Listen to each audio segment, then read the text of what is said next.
ఒక మొదటి ప్రకరణమే అనమాట. ఆ ప్రకరణం నుంచి మనకి ఇదంతా కూడా వివరించడం జరిగింది. ఒక చార్ట్ రూపంగా మనం చేసుకోవడం జరిగింది. అదే మనం ఇప్పుడు తెలుసుకుందాం. గురువు ఎవరు అంటే విద్యారణ్య మునివర్యులు. అంటే మన లక్ష్యం ఏంటి అంటే కార్యాన్ని, కారణాన్ని, ఏ కార్యం చేసినా దానికి ఒక కారణం అంటూ ఉంటది. అంటే మన దృష్టిలో ఏంటి అంటే 2 వద్దు. మంచి వద్దు, చెడు వద్దు. ఎందుకంటే ఈ శరీరం మనం తీసుకోనే లేదు.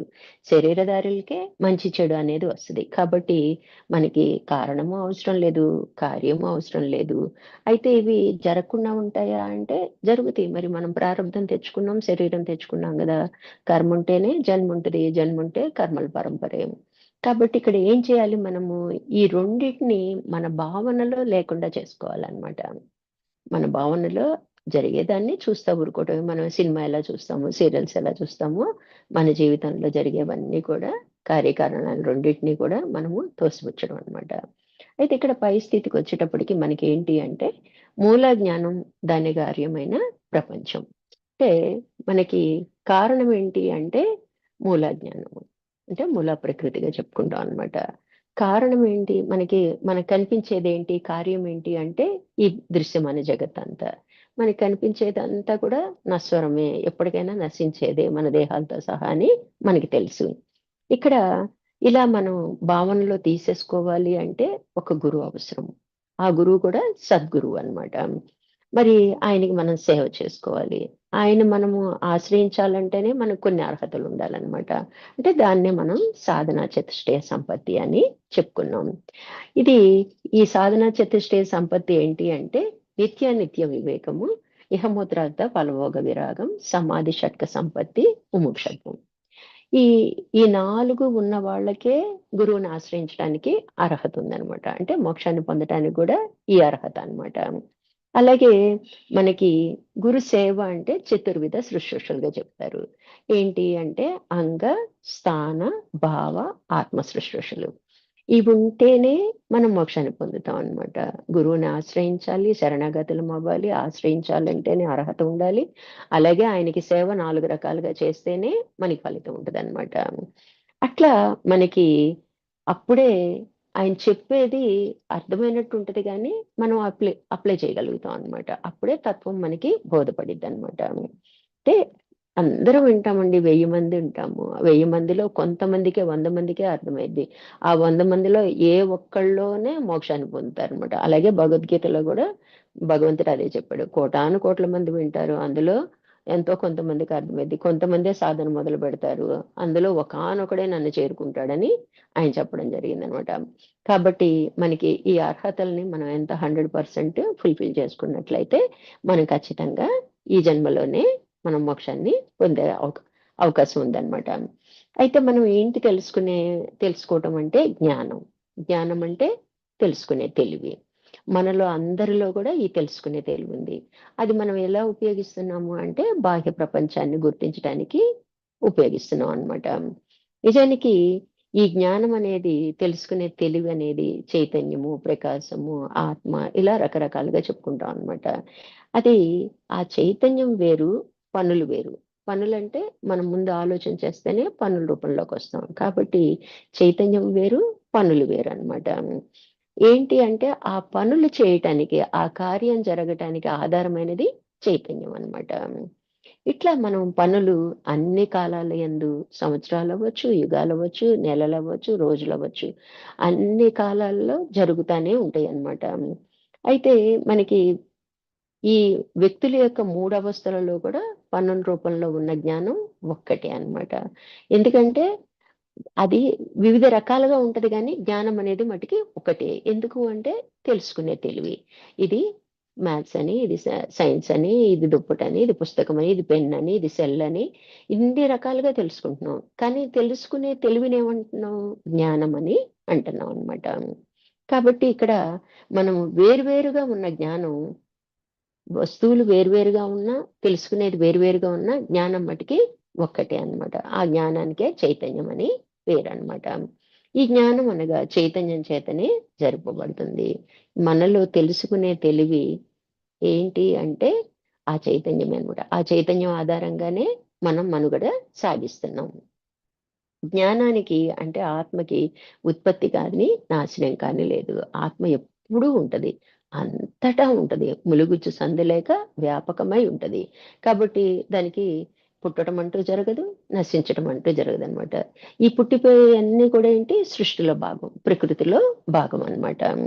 అందుకని వాటిని మనం భావనలో తీసేయగలిగితే మనం కూడా జ్ఞానిగా మారిపోతాం అన్నమాట. ఆత్మ ఇంకో లక్షణం ఏంటంటే ఆనంద స్వరూపం. నిజానికి మనం ఆత్మ అయి ఉండి మనం ఏమనుకుంటున్నాం? ఈ నామరూపాత్మకమైన దేహమే నేను అనుకుంటున్నాను. ఎ- ఎందుకు దానికి మనం లాజికల్ గా తత్వం అర్థం చేసుకుంటే ఏం తెలుస్తుంది? మనం ఏ పని చేసినా వ్యవహరించినా ఆనందం కోసం చేస్తాం. ఎందుకంటే మన స్వతః లక్షణం ఆనంద స్వరూపం ఆత్మ అనేది. ఆనందాన్ని మనం ఎక్కడ ఎత్తుకుంటున్నాం? బాహ్య ప్రపంచంలో ఎత్తుకుంటున్నాం.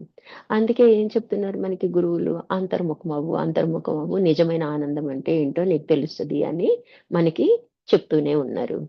అయితే ఒకసారి మనకి ఆ రుచి తెలిసింది అంటే దానికోసం పరుగులు తీస్తా ఉంటాం. మనసు ఆరాట పడుతుంది అనమాట. దానికి సూట్ అయిన మార్గం ధ్యానం. మనం ధ్యానం గురించి చాలా తెలుసుకున్నాం. ధ్యానంలో మనం కూర్చున్నంత ఒక్క క్షణమైనా, ఒక్క నిమిషమైనా ఆ అనుభూతిని పొందినట్లయితే ఇంకా దానికోసం ఆరాటపడటం మన సాధనని పెంచుకోవటం జరిగిద్దనమాట. కాబట్టి ఆత్మ లక్షణం ఏంటి? ఆనంద స్వరూపం. ఎలా ఉంటది ఇది? సత్యంగా ఉంటది. శాశ్వతంగా ఉండాలనేదే దాని లక్షణం. దానికి ఇంకొకటి ఏంటి? ప్రేమ అనేది లక్షణం కూడా ఉంటదన్నమాట.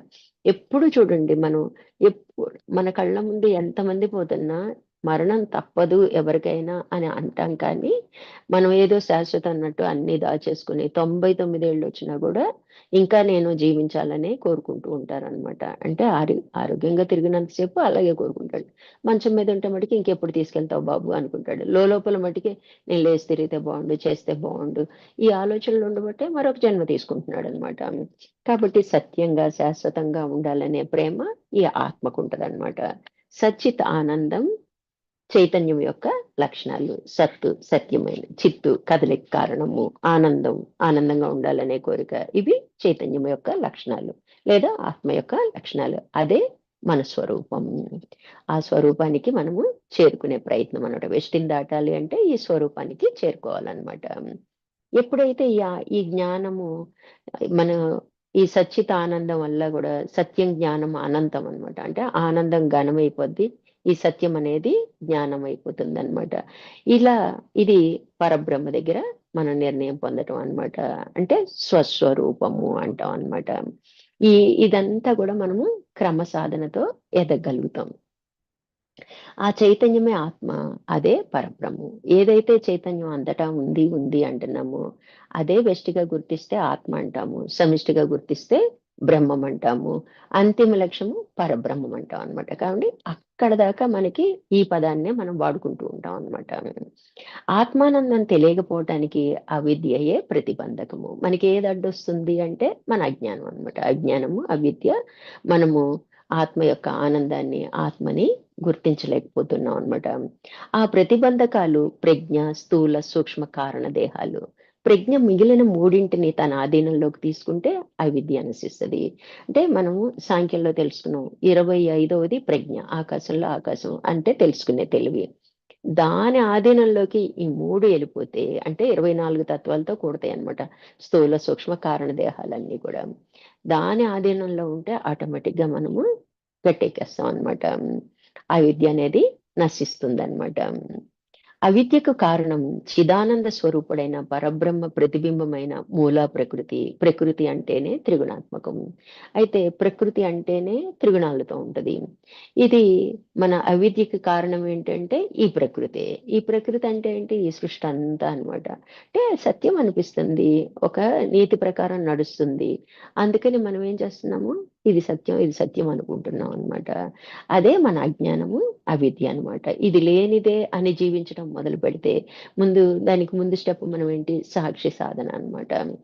డైరెక్ట్ గా నేను పరబ్రహ్మని, నేను బ్రహ్మని అనుకోలేను గనక నేను సాక్షిని. అంటే జరిగే వాటికి నేను సాక్షిని అనుకుంటే అది ఎప్పుడైతే సహజమైతే ఆటోమేటిక్ గా పరబ్రహ్మ నిర్ణయం జరిగిపోతుంది అనమాట.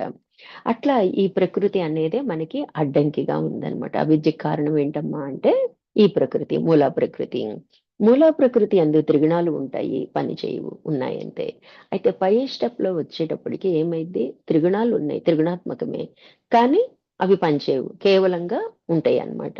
ఇప్పుడు మనకేంటి, మనకి త్రిగుణాలు ఉన్నాయి, మనం వ్యవహరిస్తున్న, ఆలోచిస్తున్న మన ఆలోచన తీరు అన్ని కూడా త్రిగుణాలతో ముడిపడి ఉంటాయండి. అంటే ఆ విషయం బట్టి అన్నమాట, మనం ఆలోచించే విషయాన్ని బట్టి అది సాత్వికమా, రజోగుణమా, తమో గుణమా అన్నది మనకే అర్థమైపోతుంది ఇప్పుడు. అయితే మనం గుణాలు లేకుండా చేసుకోవడం అంటే లేకుండా ఉండవు. ఏది ఎప్పుడు అవసరమో, ఏది ఎంత మేరకు అవసరమో, అంటే మనం చెప్తారు గ్యాస్ స్టవ్‌లో సిమ్ పెట్టుకుంటాం, మీడియం సిమ్. అట్లా వాడుకోవటమే గుణాలు మన ఆధీనంలో తీసుకోవడం అన్నమాట. ఆటోమేటిక్‌గా గుణరహితం కింద వచ్చేస్తాం అన్నమాట.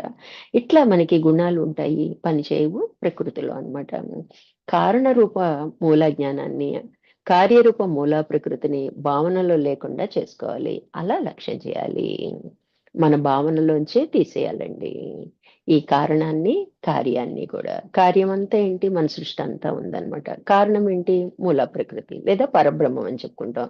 ఈ 2 కూడా మన భావనలో లేనివిగా చేసుకున్నప్పుడే మనము నిజమైన ముక్తిని పొందుతాం అన్నమాట. అంటే జీవన్ముక్తి. జీవించి ఉండగానే ముక్తులమవుతాం అన్నమాట. ఎందుకంటే శరీరం ఎప్పుడో పడిపోతున్న తర్వాత, మనకి తర్వాత పడిపోయిన తర్వాత మోక్షం వస్తది అంటారు చాలా మందికి. రావచ్చు. కానీ మనకి తెలీదు గదా! వస్తదో రాదో మనకి తెలీదు. 100% మనం గ్యారంటీ ఇవ్వలేము. అందుకని మనం ఏం చేస్తున్నాం, జీవించి ఉండంగానే ముక్తులవ్వటానికి ప్రయత్నమే ఈ సాధన అన్నమాట. అయితే ఇక్కడ ప్రకృతి అని వచ్చేటప్పటికి ప్రకృతి 2 రకాలుగా ఉంటదన్నమాట. ఒకటి శుద్ధ సత్వ మాయ, 2 మలిన సత్వ అవిద్య అన్నమాట.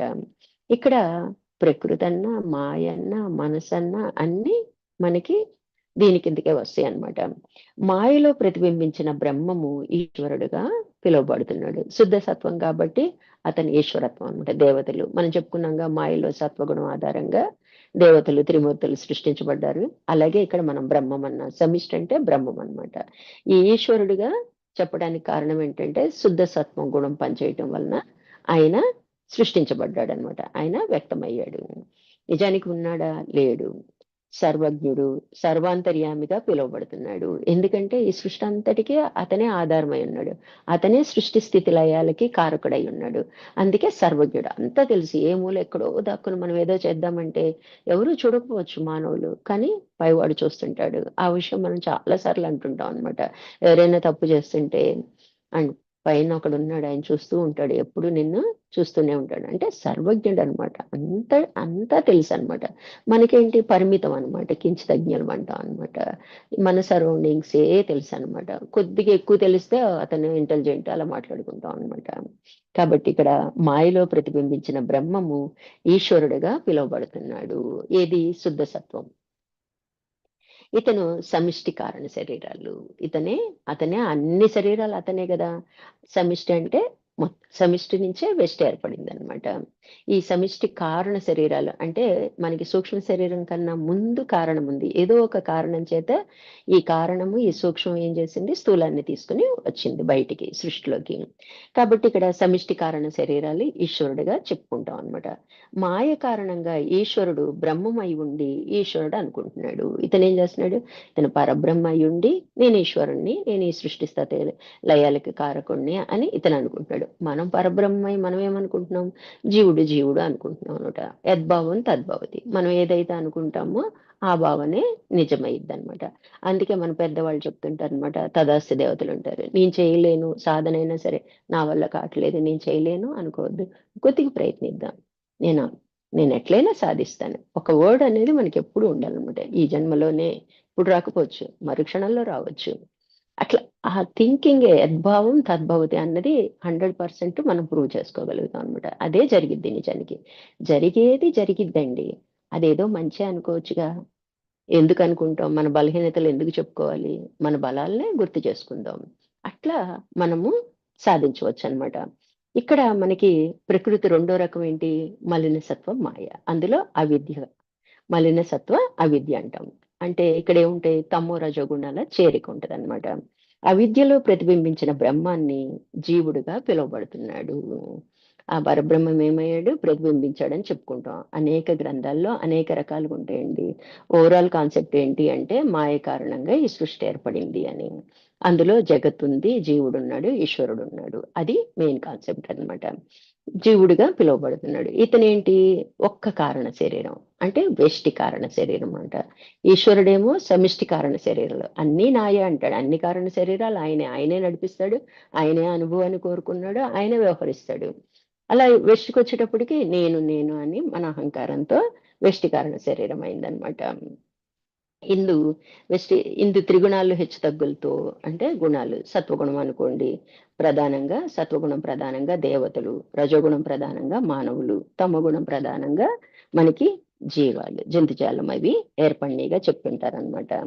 ఇవన్నీ కూడా కారణ శరీరాలే. సృష్టిలో ఉన్నవన్నీ కూడా ఇప్పుడు దాకా అన్ని కారణ శరీరాలే. ఇంకా స్థూలాలు రాలేదండి. స్థూలాలు వచ్చాకే అసలు కథ మొదలైందండి. ఎందుకంటే ఇష్టారాజ్యంగా వ్యవహరించి మళ్ళీ మళ్ళీ జన్మలు పొందటం జరుగుతుంది. అట్లా ఈ సృష్టి అంతా పెరిగిపోవటానికి కారణం స్థూలమే అన్నమాట. ఇప్పుడు దాకా అయితే మనకు వచ్చిన ప్రాబ్లమ్స్ లేవండి. సూక్ష్మ శరీరం ఉంది, హిరణ్య గర్భుడిగా చెప్పుకుంటాము. ఇవన్నీ కూడా కారణ శరీరాలు, వెష్టి అయినా సమిష్టి అయినా. అవిద్య కారణ శరీరం అంటే మనం ఆనందమయ కోశంగా చెప్పుకుంటాం, అజ్ఞానం కదా. దీన్ని అభిమానించిన జీవుడు ప్రాజ్ఞుడని పిలువబడుతున్నాడు.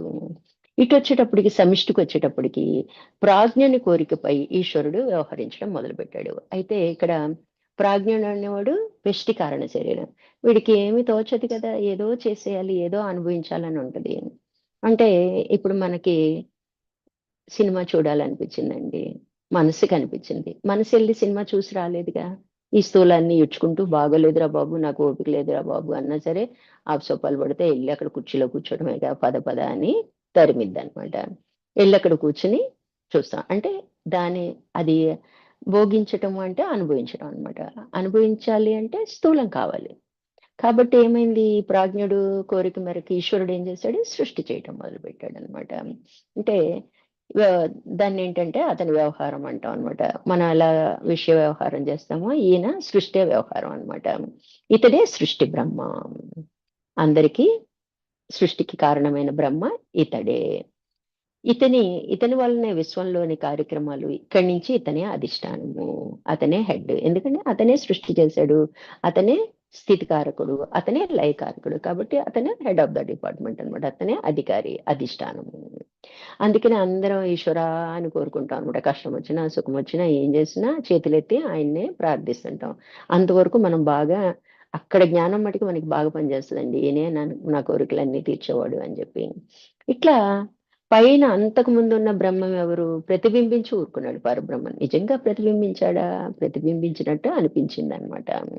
అతనే కదలని వాడు, అతనే సత్యం, జ్ఞానం, అనంతం, అతనే మనం పరబ్రహ్మగా చెప్పుకుంటాం. అక్కడ ఇంకే అనుభవం ఉండదన్నమాట. అతని కదలడు, ఏమీ చేయడు. కాబట్టి నిర్ణయం అన్నమాట, పరబ్రహ్మ నిర్ణయం మనం పొందాలన్నమాట. ఇక్కడ ఇంకా ఏంటి అంటే మూలా ప్రకృతి నుంచి తమహు పనిచేసే గుణం కాదు, త్రిగుణాత్మక ప్రకృతిలోని భాగము ప్రధానంగా తీసుకుని బ్రహ్మ జగత్తును అంటే ప్రపంచాన్ని సృష్టి చేయుటకు పంచమహాభూతాలను సృష్టి చేశాడు. అసలు సృష్టి ఎవరి కోరిక మీద, వెష్టి కారణ శరీరం అనుభవాన్ని కోరుకుంది.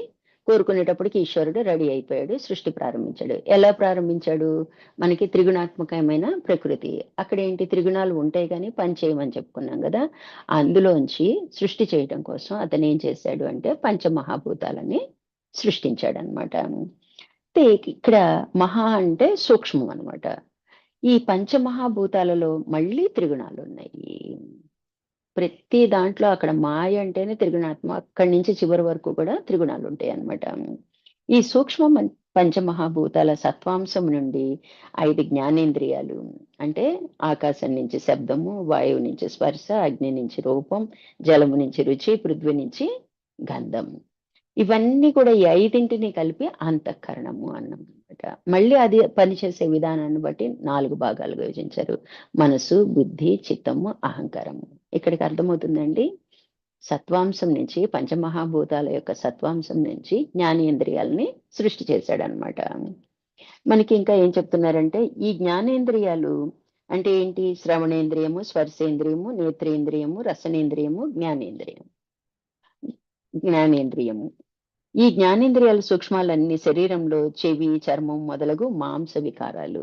మనకి కంటికి కనిపించే ఇవన్నీ గోళకాలండి. ఈ లోపల పనిచేసేవి ఇవి అసలైన జ్ఞానేంద్రియాలు అన్నమాట. అందుకే చెవి ఉంటది కానీ వినిపించదు, కళ్ళుంటాయి గానీ కనిపించవు. మనం చూస్తున్నాం గదా ప్రకృతిలో. అంటే ఈ సూక్ష్మం ఎక్కడో తేడా వచ్చిందనమాట. అంటే ప్రతిదానికి కూడా అధిష్టాన దేవతలుంటారుగా. పూర్వ జన్మల్లో మనం చేసిన పాపపుణ్య ఫలమే ఇప్పుడు మనకు కలిగే రోగాలనమాట. పాపాల ఫలితమే వ్యాధి రూపంలో పీడిస్తుంటాయండి. మనం ఏయో వినకూడనివి విన్నాం. మళ్ళీ జన్మలో ఏదో ఒక జన్మలో చెవిటోళ్ళుగా అనవసరమైన మాటలు నోరుంది గదా అని నోరు పడేసుకున్నాము. మూగవాళ్ళగా పుడతాం అనమాట. ఇవన్నీ కూడా వాళ్ళ కర్మానుసారమే మనకి ఆయా అవయవాలు ఆవిడ కనిపిస్తూ ఉంటదనమాట. ఇట్లా మనకి సత్వాంశం 5 కలిపి అంతఃకరణంగా ఏర్పడుతుంది. కన్ను వినదు. అట్లే చెవి మనకి నాలుక రుచి చూడలేవు. చె చెవి, నాలుక చూడలేవు. కన్ను చూస్తది గానీ చెవి, నాలుక చూడవు. అలాగే నాలుక రుచి చూస్తది. చెవి చూడలేదు. కన్ను చూడలేదు. ఇట్లా మనకి ఇవన్నీ ఎందుకు అంటే ఒక్కొక్క పంచభూతం యొక్క అంశతోనే ఇవి ఏర్పడినాయి కాబట్టి అన్ని పనులు చేయలేవన్నమాట. ఒక్కొక్క ఇంద్రియము ఒక్కో పని చేస్తుంటదన్నమాట. అది మనం గ్రహించాలన్నమాట. ఇప్పుడు అన్నిటిని పంచీకరించారు. అన్నీ కొద్ది కొద్ది కలుస్తున్నాయి. ఆ కలిసే పాళ్ళను బట్టి అవి పనిచేయటం మొదలుపెట్టాయన్నమాట. ఇట్లా మనకి పంచమహాభూతాల నుంచి 5 జ్ఞానేంద్రియాలు మనకి సత్వాంశంగా ఏర్పడినాయి. దాన్నే అంతఃకరణం అని చెప్పుకున్నాము. అలాగే సూక్ష్మ పంచమహాభూతాల రజాంశం నుంచి 5 కర్మేంద్రియాలు పుట్టాయి.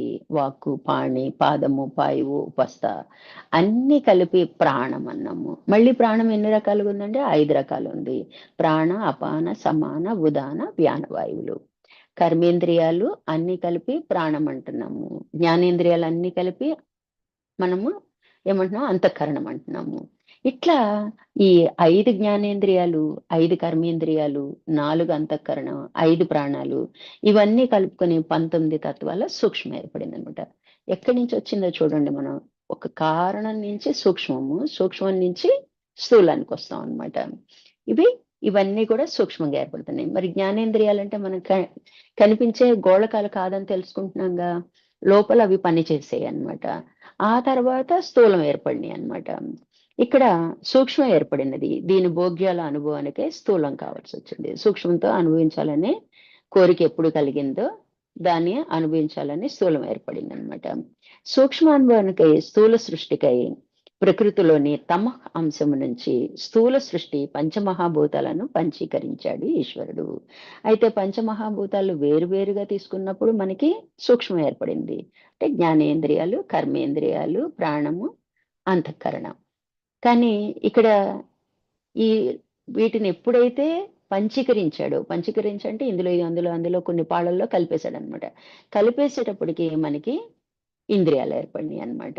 అంటే సత్వం జ్ఞానేంద్రియాలు, రజో కర్మేంద్రియాలు, తమో స్థూలం, పంచమహాభూతాలు పంచీకరిస్తేనే ఈ స్థూలం వచ్చింది. ఇక్కడ ప్రతి భూతము ఎలా పంచీకరించారంటే మనకి సాంఖ్యంలో స్పష్టంగా తెలుసుకున్నాం. అయినా ఒకసారి టూకీగా చూద్దాం. ప్రతి భూతము 2 సమాన భాగాలు అవుతుంది. అంటే ఆకాశం తీసుకున్నాం అనుకోండి, 2 భాగాలు అవుతుంది.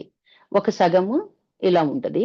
రెండో సగము మిగతా 4 భూతాలలో సమపాళ్లలో కలుస్తది. అంటే 1/8. ఈ లెఫ్ట్ సైడ్ ఉన్న సగం ఏమైద్ది మళ్ళీ 2 భాగాలై ఒకటి విలక్షణంగా ఉంటది. ఒకటి ఏం చేస్తది, ఆకాశతత్వం ఒకటి ఉంటది కదా. దాన్ని మిగతా 4 వచ్చి చేరతాయిగా, వాటి మీద అధిష్టానంగా ఉంటదన్నమాట. అర్థమవుతుందండి? ఆకాశభూతం తీసుకున్నాం అనుకోండి, 2 భాగాలు చేసాము. సగభాగం ఏంటి, మనం లెఫ్ట్ సైడ్ అనుకుందాం అనుకోండి. రైట్ సైడ్ అంటే మిగతా భూతాలు కూడా అదే పాళ్ళలో వచ్చి చేరతాయి కదా. వెళ్ళిపోయి మిగతా భూతాల్లో కలిసిపోద్ది అనమాట. 4 భాగాలే. సగంలో 4 భాగాలు అంటే 1/8, 1/8, 1/8, 1/8 అనమాట. ఇవి ఇతర భూతాలలో కలిసిపోయింది. అంటే 5 భూతాల్లో మిగతా 4 భూతాల్లో ఈ ఆకాశం వచ్చి చేరింది. మిగతా సగము మళ్ళీ 2 భాగాలై ఒకటి విలక్షణంగా ఉంది. ఈ విలక్షణమైన దాన్నే మనం పట్టుకోవాలన్నమాట. లయం అయ్యేటప్పుడు ఏమైందంటే ఒకదానికొకటి వెళ్ళిపోతూ విలక్షణం అయిందనమాట. ఈ 2 భాగాలైంది అందులో 1/4 వంతు ఏం చేస్తది, మిగతా ఇతర భూతాలుగా కూడా వచ్చి ఆకాశ వాయువులు ఆకాశ పంచకంలో చేరతాయి కదా, 1/8 చొప్పున. వాటికి అధిష్టానంగా ఉంటది. అదే ఆకాశంలో ఆకాశం అంట. దాన్ని ప్రజ్ఞ అని అంటారు. ఈ విలక్షణంగా ఉన్నది ప్రజ్ఞ అంటారు. కానీ ఈ ప్రజ్ఞ మనం అర్థం చేసుకోవాల్సింది ఏంటంటే, మనల్ని కంట్రోల్ చేసుకోవడానికి ఈ ఆకాశంలో ఆకాశం అనే ప్రజ్ఞ మనకి తెలుసుకునే తెలివిగా ఉపయోగపడుతుంది. ఈ విలక్షణంగా ఉన్న ప్రజ్ఞ పై స్థితికి చేరుకుంటదనమాట. సమిష్టికెళ్ళాలంటే ఇదే ఆధారం అన్నమాట. ఇక్కడ బాగా గుర్తుపెట్టుకోవాలన్నమాట. మనం అలాగే కింద నుంచి లయమవుతాం. పైనుంచి విభజించుకుంటూ వచ్చాము. పృథ్వీ నుంచి లయమవుతూ వస్తాం గదా! లయమైనప్పుడు ఏమైద్దంటే, ఈ విలక్షణమైన పార్ట్‌కి చేరి మళ్ళీ పై పార్ట్‌కి వెళ్తదనమాట. అట్లా ఆ చివరి దానికి వెళ్తే అప్పుడు మనం సమిష్టిలోకెళ్తామనమాట. అది బాగా గుర్తుపెట్టుకోవాలండి. ఇట్లా ప్రతి భూతము మొదట 2 సగభాగములుగా, రెండవ భాగం మరల 4 భాగాలుగా, ప్రతి భూతము యొక్క అర్ధ భాగమునకు ఇతర 4 భూతముల యొక్క ఒక్కొక్క భాగము వచ్చి చేరుడు చేత స్థూల భూతం ఏర్పడింది. అలాగే కన్ను, ముక్కు, చెవి మనకి చార్ట్ ఉంది పిండాండ పంచీకరణలో. అది చూస్తే స్పష్టంగా ఏ భూతము ఏ భూతంలో చేరితే ఏ అవయవం ఏర్పడింది, దానికి అధిష్టాన దేవత ఏంటి అన్నది చార్ట్‌లో మనకి స్పష్టంగా ఉంటది. ఆ చార్ట్ ఒకసారి జిరాక్స్ తీయించుకొని చక్కగా స్టడీ చేయండి. చూడంగా ముందు అర్థం కానట్టే ఉంటదండి. చూడంగా అర్థమైపోద్దనమాట. అప్పుడు ఓహో! అనుకుంటాం అనమాట. అప్పుడు ఈజీ అయిపోద్దనమాట. మనం దేనికైతే ఇంపార్టెన్స్ ఇస్తున్నామో దాన్ని పలచన చేయటానికే ఈ చార్ట్ అండి. అంటే మనం ఎక్కువ ఇంపార్టెన్స్ అనవసరమైన వాటికి ఎక్కువ ఇంపార్టెన్స్ ఇస్తున్నాం అనమాట. అది అవసరం లేదు అని తెలుసుకోవటానికి ఈ సాంఖ్య విచారణ. సాంఖ్యం తెలియందే సంఖ్యలివ్వడు.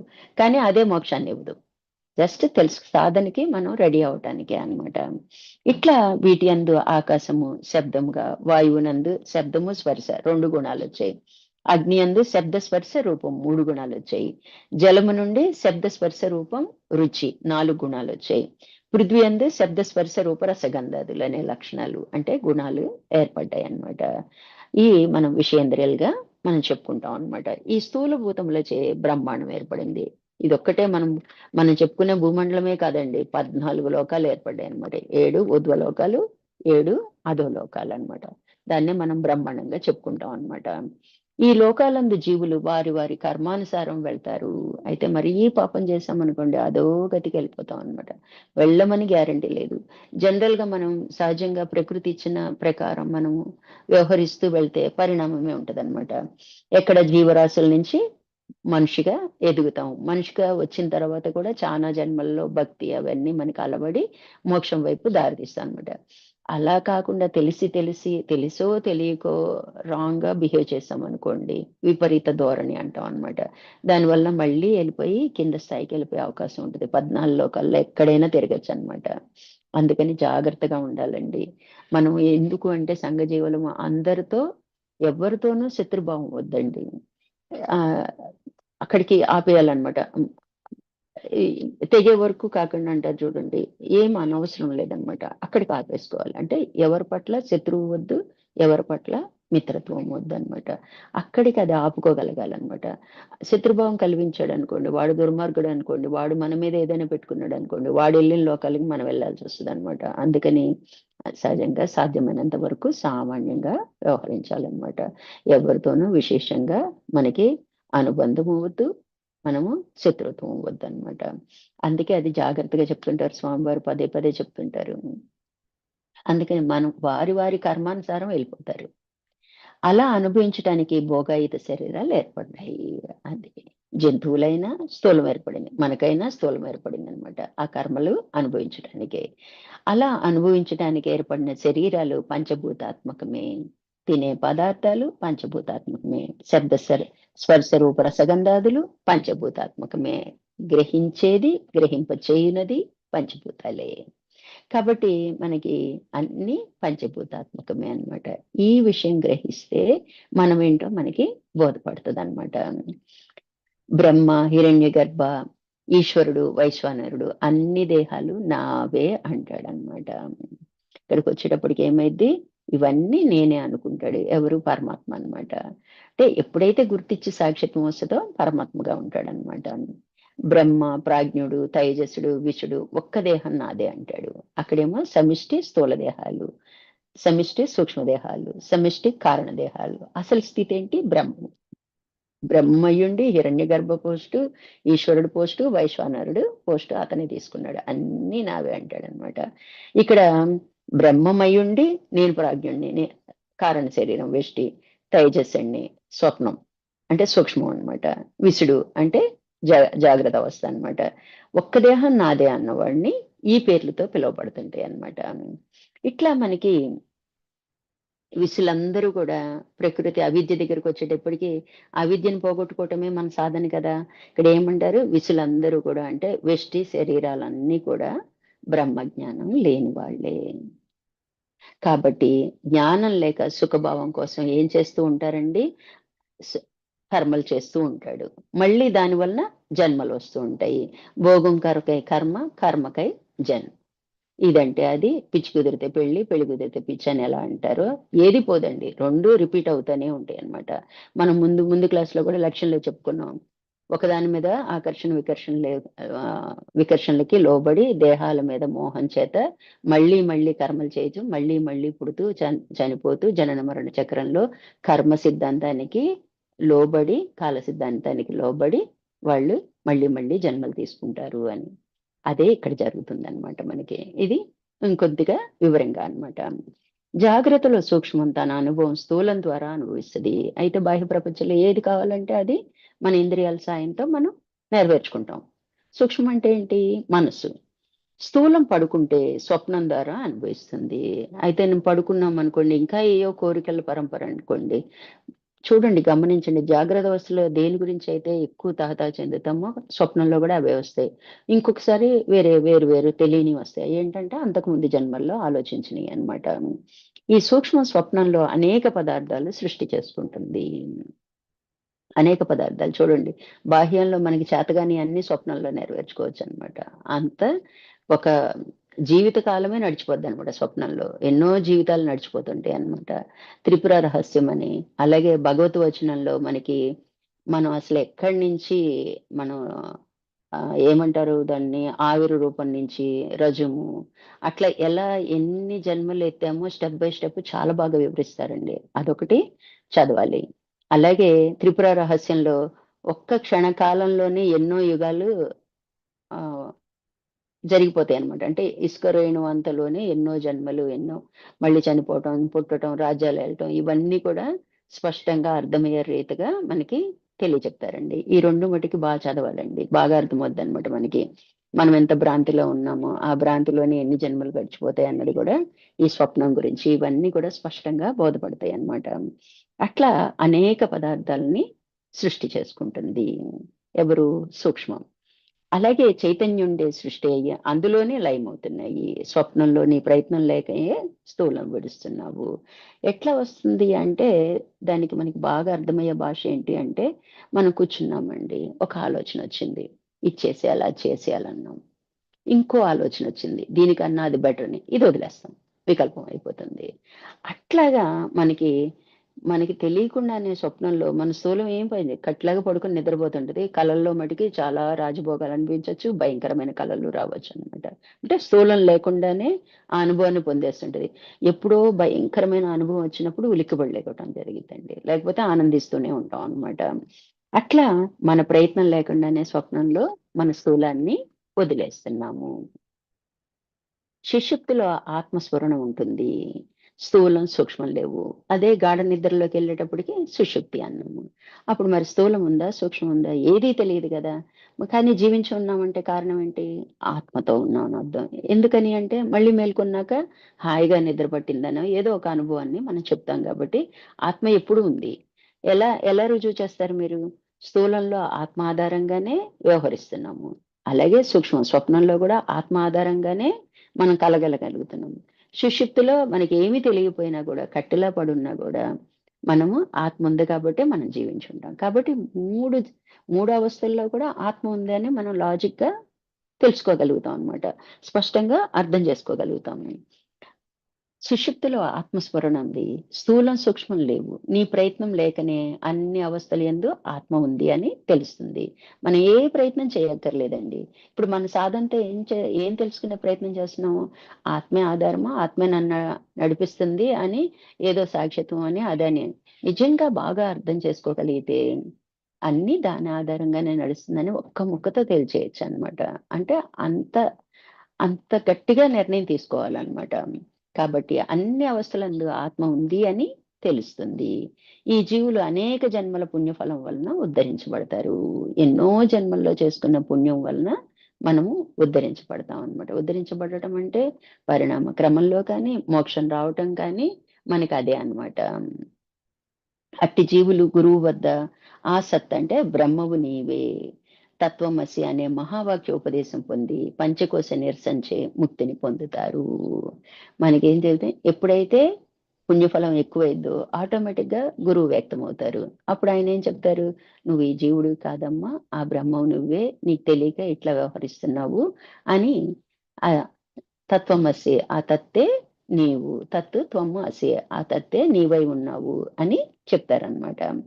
అప్పుడు మనకి పంచకోశాలు, ఈ 3 శరీరాలనే పంచకోశాలుగా విభజించుకొని అంటే తేలిక చేసుకుంటున్నాం అనమాట మన సాధన. 3 శరీరాల గురించి తెలుసుకున్నాం అనుకోండి, దాన్ని నిరసించడం రావట్లేదు. దాన్నే మళ్ళీ 5 కోశాలుగా, అది పనిచేసే విధానం బట్టి 5 కోశాలుగా మనకి ఆ 5 కోశాలను నిరసించాలన్నమాట. అంటే ఇది నేను కాదు, ఇది నేను కాదు, ఇంతకేను మనం ముందు క్లాసుల్లో స్పష్టంగా తెలుసుకున్నాం. అట్లా నిరసించేటప్పటికి ఈ నేను కాదని బోధపడుతుంది అనమాట. అప్పుడు ఆత్మని అని మనకి అనుభవానికి వస్తుంది అనమాట. ఇట్లా మనకి ఈ కోశాలు విడదీశాక ఇందులో ప్రకాశాన్ని అని గుర్తించి నేను ప్రతిబింబాన్ని కాదు కదా అని ఆ బింబం దిశగా వెళ్తేనే ముక్తి. ఇవన్నీ కూడా ఆ చైతన్యం యొక్క ప్రతిబింబించడం వలన మన బుద్ధి మీద సర్వ వ్యవహారాలని గుర్తించగలుగుతున్నాం, చేయగలుగుతున్నాం అని అప్పటికి బోధపడిద్ది అనమాట. అలా నిరసన చేసి చేసి చేసి అప్పుడు ఇది నేను బింబ రూపాన్ని కదా, నేను ప్రతిబింబ రూపాన్ని కదా, నేను బింబాన్ని కదా అంటే బింబం ఎవరు? ఆత్మ, చైతన్యం, ప్రకాశం. అటువైపు మన దృష్టి అదే అంతర్ముఖం అవడం అనమాట. అప్పుడు ఆటోమేటిక్ గా జీవన్ముక్త స్థితిని చేరుకుంటాం. అంటే జీవించగానే ముక్తులవుతాం అనమాట. అంటే ఈ సుఖ దుఃఖాలన్నిటికీ అతీతంగా ఉండగలుగుతాం అనమాట. సంపూర్ణ దుఃఖ రాహిత్యాన్ని ముక్తి అంటామండి. దాన్ని బుద్ధ భగవానుడు నిర్వాణం అన్నాడు. మోక్షాన్ని పొందటాన్ని ఆత్మ సాక్షాత్కారం పొందటం అనమాట. ఇక అక్కడే జీవించి ఉండగా ముక్తులు అవటం అనమాట. జీవన్ముక్త స్థితికి మనము చేరుకుంటాం అనమాట. ఆత్మ కోశాలచే కప్పబడి జనన మరణాలు పొందుతుంది. ఆత్మ ఎలా ఉంది అంటే ఈ పంచకోశాలు, అందుకే మనం ఒక్కొక్క కోశాన్ని నిర్చించి తీసేస్తున్నాం అనమాట. పంచీకరించబడిన పంచమహాభూతాలలో అన్నమయ కోశం ఏర్పడింది. ఎలా వచ్చింది అంటే పంచీకరించబడిన దాన్ని బట్టి మనకి ఈ పంచకోశాలు వచ్చాయి. అంటే ఈ స్థూలం రావటం అనమాట. అన్నమయ కోశం అంటే స్థూలం అనమాట. పంచమహాభూతాల రజాంశం చే పంచప్రాణాలు ప్రాణమయ కోసం ఏర్పడింది. మనం చెప్పుకున్నాగా కర్మేంద్రియాలను కలిపి ప్రాణకోశం అన్నాము. పంచమహాభూతాల సత్వాంశం నుండి జ్ఞానేంద్రియాలు ఏర్పడ్డాయి. దీన్ని మనోమయ కోసం అన్నాము. అంతఃకరణ ఏంటండి? మనోమయమేగా. మనసునే అది పనిచేసే విధానం బట్టి 4 భాగాలుగా విభజించుకోవడం జరిగిందనమాట.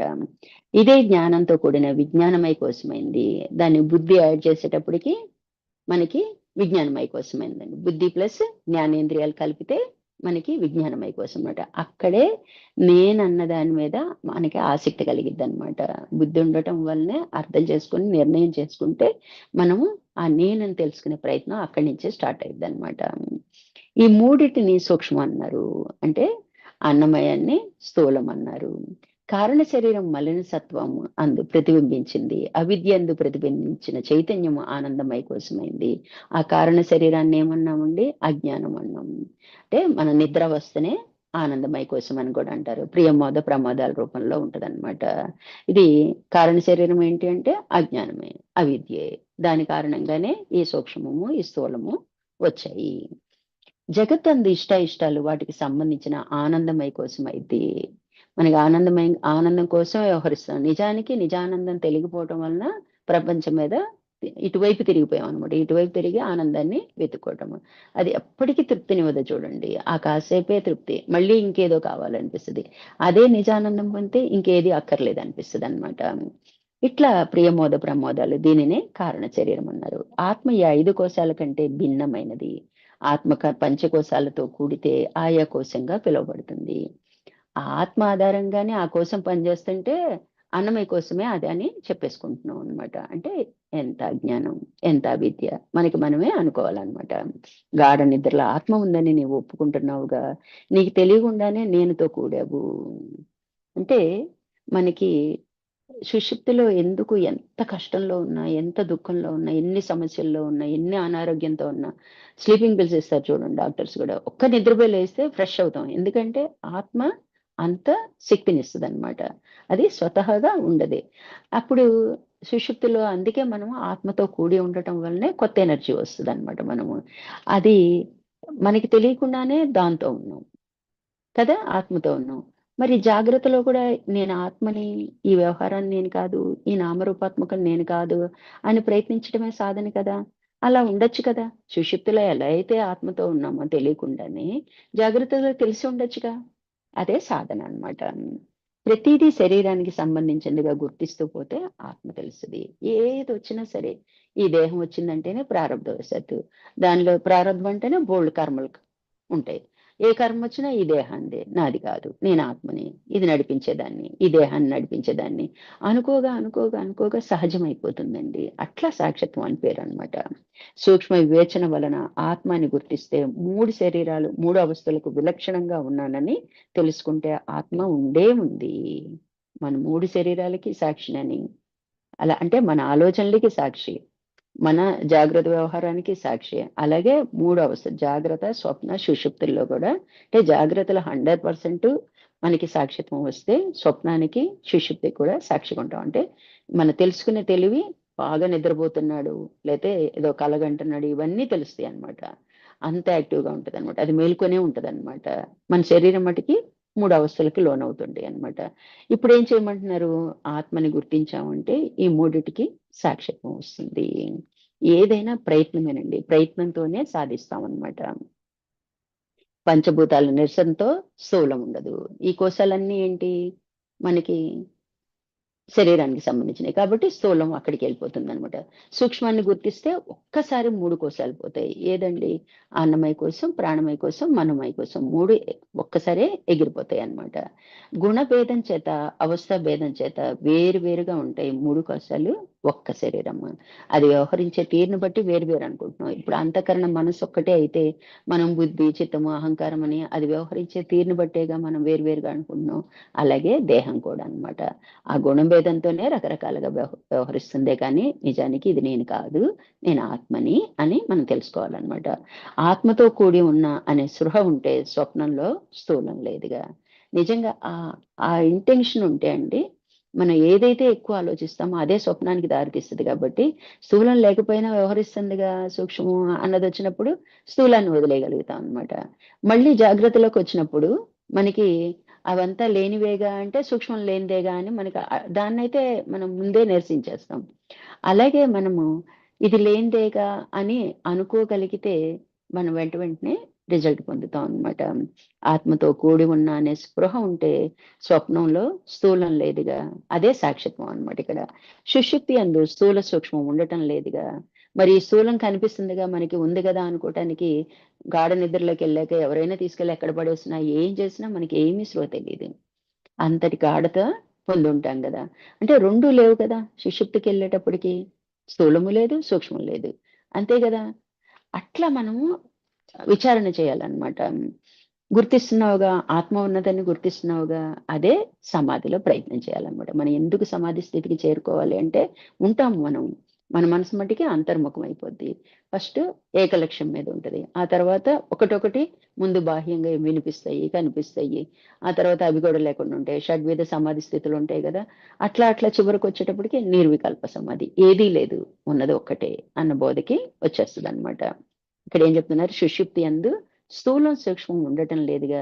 నీకేమీ తెలియటం లేదని గుర్తిస్తున్నావుగా. ఆత్మ ఉందని గుర్తిస్తున్నావుగా. అదే సమాధి యందు స్పష్టంగా తెలుసుకుంటావు.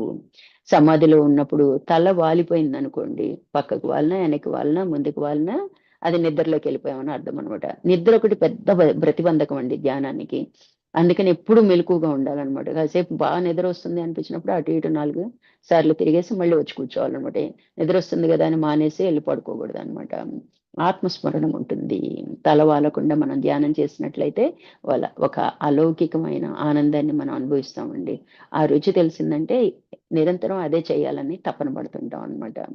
ఇది ఒక ఉపాధి యందు గుర్తించిన చైతన్యం అంతటా ఉందని గుర్తించి నిరసించిన అంటే సమిష్టికి సాక్షి అయినప్పుడు, అంటే పరమాత్మ స్థితికి వెళ్ళినప్పుడు ఈశ్వరత్వం పోయి పరబ్రహ్మం అవుతుంది. ఒక్క ఒక్క చోట పట్టుకుంటే అండి అదే సూత్రం సమిష్టికి కూడా ఉంటది. ఈ ఒక్కటి నాది కాదు అన్నప్పుడు ఈశ్వరుడి దగ్గరికి వెళ్తాము, ఈశ్వరత్వం మనకు వస్తుంది. అక్కడ కూడా ఈ సమిష్టి నాది కాదు అని సాక్షిగా ఉంటాడు, పరమాత్మ స్థితికి చేరుకుంటాడు అనమాట. సృష్టి బ్రహ్మ అంటే సచ్చితానందం, సగుణ బ్రహ్మం అని అంటారు. జగత్తు వచ్చాక చిత్ లక్షణం వచ్చింది, అంతే కదా. మరి మనుగడికి కారణం ఏంటి? చిత్. అది వెస్ట్కి వచ్చేటప్పటికి చిత్తం అయిపోయింది. దానిలో ఎన్నో తలుపులు ఉంటాయండి, ఎన్నో ఆలోచనలు, వాసనలు, సంస్కారాలు బోలను ఉంటాయి. అందులోంచే బయటకు వచ్చే ఈ మనసు బుద్ధి పనిచేస్తుంటాయి అన్నమాట. ఉన్న బింబ బ్రహ్మం అంటారు. పూర్వం ఉన్న బ్రహ్మ ఏకం జ్ఞానం అనంతం, సత్యం జ్ఞానం అనంతంగా చెప్పుకుంటాం. అదే సగుణ బ్రహ్మం అయితే సచ్చితానందంగా చెప్తాం. సత్యం ఉంది, చిత్తు మనుగడి కారణం ఉంది, ఆనంద స్వరూపం ఉంది.